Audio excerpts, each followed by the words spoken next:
So hey guys what's up, this is Mrityunjay Pandya. और जैसा कि आप लोगों ने अभी अभी सुना और आप लोगों ने मेरा पोस्ट भी देखा कि हमारा क्लास 11th और क्लास 12th सीबीएसई ने हमारे सिलेबस को रिड्यूस कर दिया है। रिड्यूस करने का मतलब गाइस मैं आप लोगों को बहुत अच्छे तरीके से क्लियर कर दूं। काफ़ी सारे स्टूडेंट्स के मन में ये डाउट आ रहा है कि रिड्यूस का मतलब है कि कुछ चैप्टर्स डायरेक्टली हटा दिए गए हैं, लेकिन ऐसा नहीं है। कुछ चैप्टर्स डायरेक्टली ना हटाते हुए क्या किया गया है, चैप्टर के अंदर से कुछ कुछ टॉपिक्स जो कि ज़्यादा इंपॉर्टेंट नहीं है उन्हें हटा दिया गया है। नाउ सबसे ज़्यादा इंपॉर्टेंट क्वेश्चन बच्चों के मन में कि सर अगर ये टॉपिक्स हटा दिए गए हैं तो क्या ये टॉपिक जेई और नीट के लिए ज़रूरी नहीं है? तो गाइस अभी जैसे जैसे मैं आप लोगों को टॉपिक्स बताता जा रहा हूं कि कौन कौन से टॉपिक्स हट गए हैं, आप लोगों को खुद ब खुद समझ में आ जाएगा कि यार कहीं ना कहीं ये टॉपिक हमारे ज़्यादा काम के थे ही नहीं। तो गाइस अभी इस वीडियो में हम लोग बात करने वाले हैं केमिस्ट्री क्लास 11th और क्लास 12th में सिलेबस में क्या क्या चेंज आया है। तो गाइस आप लोगों को जैसा पता है, हमारी पीछे आपको स्क्रीन पर भी मैं दिखाने की कोशिश करूंगा कि क्या क्या सिलेबस में से चेंजेस क्या क्या चेंजेस आ गए हैं, क्या क्या सिलेबस चेंज हो गया है, कौन कौन से टॉपिक एक चैप्टर में से हटा दिए हैं। दूसरा मैं क्या करूंगा, मेरा ये जो पीडीएफ है जो अभी अभी सीबीएसई ने लॉन्च किया है, इसकी लिंक डिस्क्रिप्शन बॉक्स में दे दूंगा। तो आप लोग बड़े आराम से इत्मीनान से बैठकर भी इसके ऊपर देख सकते हैं। तो गाइस सबसे पहली चीज जो हम लोग बात करेंगे वो क्लास 11th की करेंगे। क्लास 11th का चैप्टर नंबर 1 जो है some basic concept of chemistry, उसमें से नेचर ऑफ मैटर यानी वो हम लोगों ने जो मैटर का क्लासिफिकेशन पढ़ा था वो हट चुका है। लॉ ऑफ केमिकल कॉम्बिनेशन यानी कि कंजर्वेशन ऑफ मास एक्शन वाला जो लॉ था, constant proportion, fix proportion, Avogadro law, Gay Lussac law सब हट चुके हैं। डाल्टन की एटॉमिक थ्योरी हट चुकी है। एटम्स, मॉलिक्यूल्स क्या होते हैं, इनका atomic number, atomic mass calculation, AMU, ये सब हट गया है। मतलब ये चैप्टर आप लोगों को जो पढ़ना है वो पढ़ना है मोल कॉन्सेप्ट से, स्टोइशियोमेट्री से और मोलैलिटी नॉर्मेलिटी, बस इतना सा आपको ये चैप्टर पढ़ना है। अगर हम बात करें स्ट्रक्चर ऑफ एटम की तो गाइस स्ट्रक्चर ऑफ एटम में से discovery of electron, proton and neutron हट चुका है। Atomic number, isotopes and isobars हट चुके हैं। थॉमसन का एटॉमिक मॉडल जो वैसे ही बहुत ही ज्यादा यूजलेस था वो हट चुका है।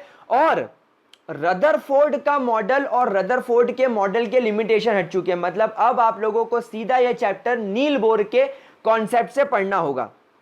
अगर हम पीरियोडिसिटी इन एलिमेंट्स चैप्टर नंबर 3 की बात करें तो उसमें से सिग्निफिकेंस ऑफ क्लासिफिकेशन यानी क्लासिफिकेशन क्यों पढ़ना होता है वो इंट्रोडक्शन वाला part. Brief history of the development of the periodic table की जो ब्रीफ हिस्ट्री है, डॉबरनियर का लॉ, न्यूलैंड का लॉ, मेंडलीव पीरियोडिक टेबल, ये सब हट चुकी है। सीधे मॉडर्न पीरियोडिक टेबल आप लोगों को पढ़ना है। केमिकल बॉन्डिंग नाम के चैप्टर में से कुछ भी नहीं हटा है, क्योंकि मैंने आप लोगों को वैसे भी कहा है वो चैप्टर बहुत इंपॉर्टेंट है जेई, नीट, 12th के लिए, ऑर्गेनिक केमिस्ट्री के लिए, तो वो वैसे भी इंपॉर्टेंट था, इसलिए इसमें से कुछ नहीं हटाया गया। स्टेट्स ऑफ मैटर में से लिक्विफिकेशन ऑफ गैसेस हटा दिया गया है कि गैसेस कैसे लिक्विफाई होती है। Critical temperature, kinetic energy and molecular speed वाला टॉपिक हटा दिया गया है। और लिक्विड स्टेट में से vapour pressure, viscosity and surface tension, मतलब सीधी सी बात है लिक्विड स्टेट लगभग पूरा हटा दिया गया है। तो आप लोगों को बहुत लिमिटेड चीजें इस चैप्टर के अंदर पढ़नी है। देन केमिकल थर्मोडायनेमिक्स में से heat capacity and specific heat, criteria of equilibrium, ये दो टॉपिक हटा दिए गए हैं। इक्विलिब्रियम नाम के चैप्टर में से hydrolysis of salt and Henderson equation, ये दो चीजें हटाई गई। अब आप यहां पर देखो केमिकल थर्मोडायनेमिक्स और इक्विलिब्रियम में से सिर्फ दो चीजें हटाई है। मतलब ये चैप्टर का वेटेज नीट और जेई के लिए हाई होने वाला है। रेडॉक्स रिएक्शन में से सिर्फ और सिर्फ एप्लीकेशन ऑफ रेडॉक्स रिएक्शन हटाया गया है। हाइड्रोजन नाम के चैप्टर में से preparation, property and uses of hydrogen हटाया गया है। हाइड्रोजन परऑक्साइड पूरी तरीके से हटा दिया गया है।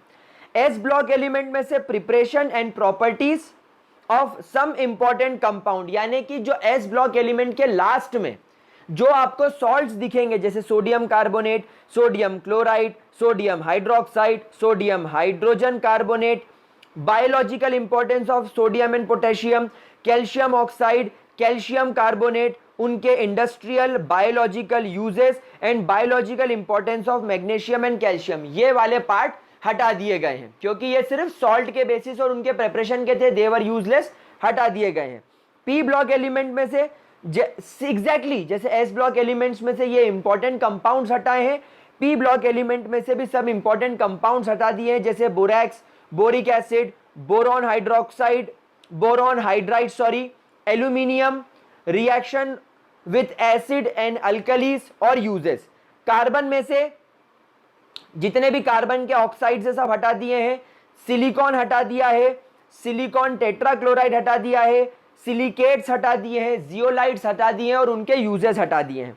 अगर हम बात करें ऑर्गेनिक केमिस्ट्री की यानी जनरल ऑर्गेनिक केमिस्ट्री की, तो सिर्फ और सिर्फ method of purification, qualitative and quantitative analysis, ये चैप्टर का लास्ट पार्ट है, वो हटाया गया, बाकी पूरा चैप्टर एज इट इज है।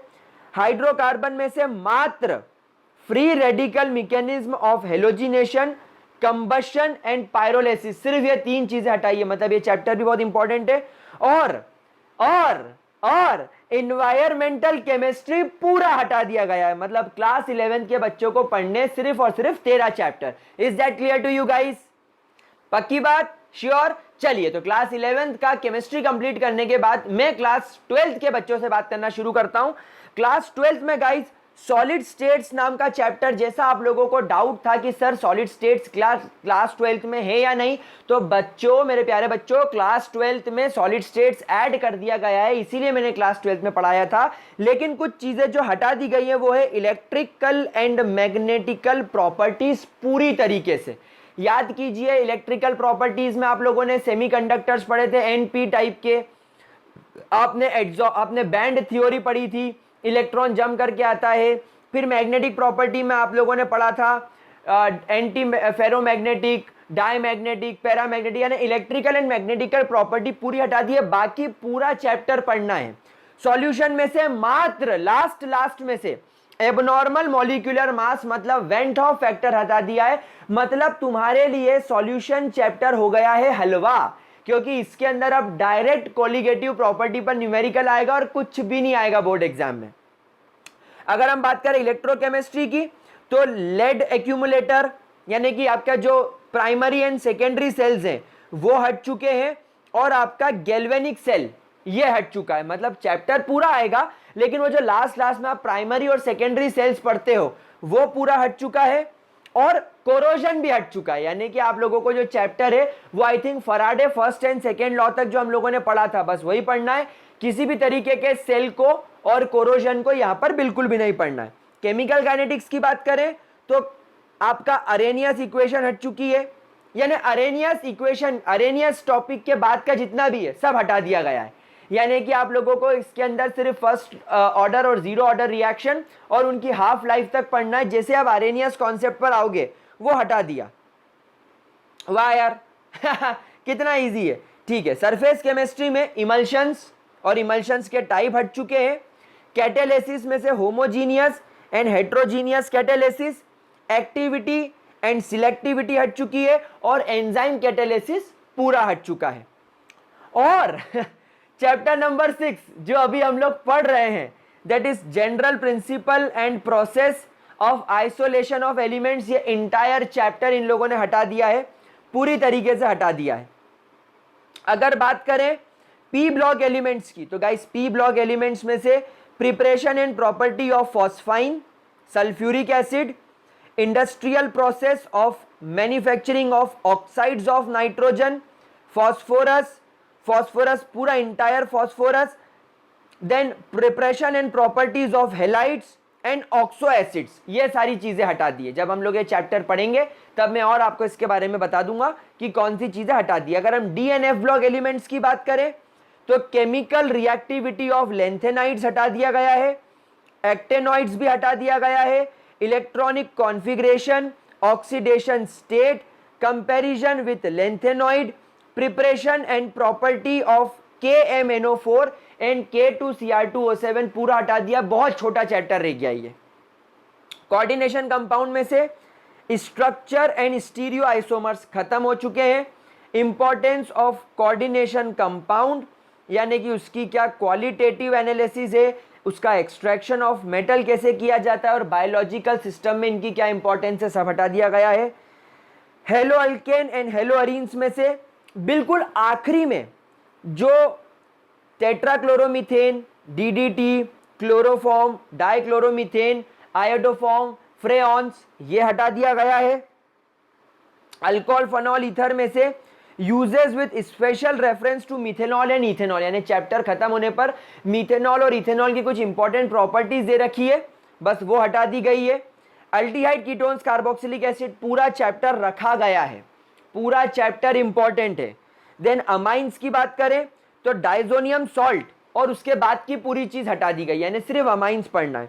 बायोमोलिक्यूल्स में से ऑलिगोसैकेराइड पूरा हटा दिए, पॉलीसैकेराइड पूरे हटा दिए, इंपॉर्टेंस ऑफ कार्बोहाइड्रेट्स पूरा हटा दिया, विटामिन पूरा हटा दिया, एंजाइम्स पूरा हटा दिया, हार्मोन्स भी पूरा हटा दिया, कुछ भी नहीं बचा, खत्म, लगभग ना के बराबर है। और चैप्टर नंबर 15 पॉलीमर और chapter number 16 chemistry in everyday life पूरी तरीके से हटा दिया गया है। तो chapter number 6 metallurgy, chapter number 15 polymers and chapter number 16 chemistry in everyday life पूरी तरीके से हटा दिया गया है।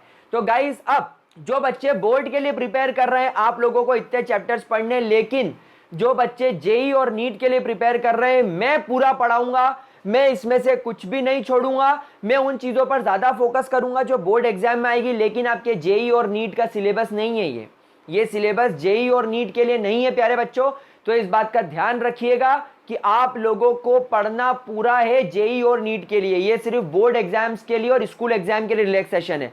तो गाइस, दोनों केमिस्ट्री के 11th और 12th के जो पीडीएफ है वो डिस्क्रिप्शन बॉक्स में मैंने लिंक दे दी है, आप लोग इसे अपने पास रखिएगा। इस वीडियो को ज्यादा से ज्यादा स्प्रेड कर लो अपने दोस्तों के साथ, ताकि उन लोगों को भी पता चल जाए, बेचारों का उनका ही भला हो जाए।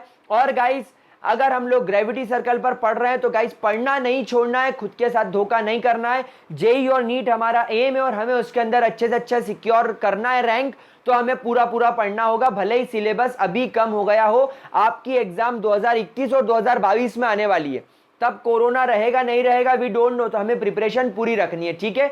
ये सिर्फ स्कूल और बोर्ड एग्जाम के लिए नोटिफिकेशन है। तो that's all for this video. Physics, biology और मैथमेटिक्स में क्या है वो नेक्स्ट वीडियो में हम लोग बात करेंगे। तब तक के लिए bye bye, have a great day guys.